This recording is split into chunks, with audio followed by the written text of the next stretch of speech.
All right, today we are diving deep into a really dense philosophical allegory. It's all about the nature of striving, of ambition, and despair. We're going to explore a world where hell's greatest weapon isn't fire and brimstone, but cold, hard logic. A world where the ultimate victory might just be choosing to stop trying altogether. So let's start with this single idea that frames this entire story. It's a pretty chilling observation coming straight from the Infernal Council. This one line really sets the stage for the whole conflict we're about to unpack. The idea that our highest highs and our lowest lows, they spring from the exact same uncaring source. So here's our game plan for today. We're going to start in the depths of hell, looking at the Council's super cynical worldview.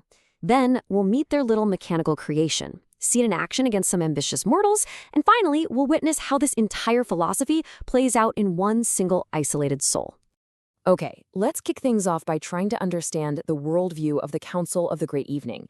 Because, when they look at us, at our struggles and our dreams, they see something very, very different. So, picture this. From their thrones made of ash, they are watching our world. But where we might see progress, or heroism, or this grand search for meaning, they see something else. To them, it's all just a fever dream. A frantic, pointless energy that's going to burn itself out. They see a trap, and they're just waiting for it to spring shut. And this slide, this right here, really gets to the heart of the philosophical duel. On one side, you've got these big, powerful human ideas of striving, right? The will to power, overcoming. But on the other side, you have the Council's twisted interpretation. To them, every ambition is just a sign of a deep, long tiredness, and every attempt to find meaning is just us denying the cold, static truth of it all. And here's the really crucial point. The Council's strategy isn't to just crush humanity. No, it's way more subtle than that. Their whole plan is to actually amplify our ambitions, to give us that frenzy, because they know the higher we climb, the more devastating that inevitable fall is going to feel. So how does the Council actually act on this cynical worldview?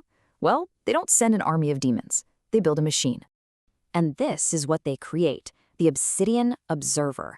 This thing is the perfect weapon for their kind of war. It's not a creature of rage or passion. It's a creature of cold, calculating logic. It's basically a mirror for humanity's dark side, a machine that can't be tricked by hope because it's literally programmed with the mathematical certainty of our failure. Its whole mission boils down to this chillingly simple four-step process. First, it watches our ambition. Then, it finds the selfish, rotten motive hidden underneath. Then, it tells a little story, a parable, that exposes that flaw. And finally, it just sits back and watches as our ambition collapses into this profound state of exhaustion and despair. You see, the owl's whole job is to be an examiner. Its purpose is to find that secret no, that little bit of doubt, or envy, or fear that's hiding inside every grand, life-affirming holy yes. And its job is to poke at that no until that big declaration becomes nothing more than a quiet whimper of shame. Okay, so now we get to see the owl in action. It flies down to the city of the Sleeping Well to start its work, to really put this whole infernal philosophy to the test. But it doesn't find despair right away. Actually, its presence does the opposite. It acts like this dark catalyst for three specific men, a priest, a general, and a merchant. They don't see a symbol of doom. They see something they call a Faustbuch Übermensch. It's like they've combined the legend of Faust, selling your soul for power, with Nietzsche's Overman. To them, this owl is a sign that real power can be seized from the darkness. So the priest is the first one to step up and define this new ambition. For him, power comes from digging into forbidden knowledge, from finding his holy yes not in the light, but deep in the shadows. The general, well, he's a bit more direct. His will to power is all about unleashing pure destructive force.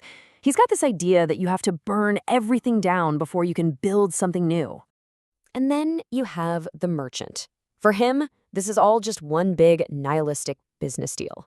He is perfectly willing to sell off the very concept of meaning if it gets him what he wants. So how does the owl respond? It doesn't argue. It just tells them a story, a really chilling little parable. It basically says their quest to become the Overman is like carrying a key made of frozen fire. It's going to destroy them in the process, and the door it unlocks It just leads right back to where they started. Only now, the whole room is burning down around them. And this is how the owl's logic just completely dismantles their big, heroic dreams. It reframes their epic struggle as just a predictable calculation. Their Faustian strive isn't some noble quest, it's just a spectacular way to collapse. And that power they want so badly, the owl tells them it isn't power at all. It's just a secret, unconscious death wish, a longing for the stillness of the end. So after taking apart the ambitions of the seekers, the owl's philosophy reaches its final and most personal conclusion. And this happens in the story of the soothsayer, a man who is forced to face his own history of firing ambition. He gets a visit from this ghost of his past, what's called his Nietzschean shadow. It's basically the embodiment of everything he used to be, striving, overcoming, dancing on the tightrope of life. And this shadow challenges him, asking him to remember that fire he once had. But the soothsayer, he completely rejects it. He flips the script. He reframes that vibrant will to power, not as strength, but as a kind of weakness, a frantic running away from something, the terrifying quiet stillness of the void. And right here, this is it. This is the end goal of the whole infernal philosophy, the great refusal. It's this voluntary extinguishing of the self, trading the fire of the morning star for the quiet, cold acceptance of meaninglessness.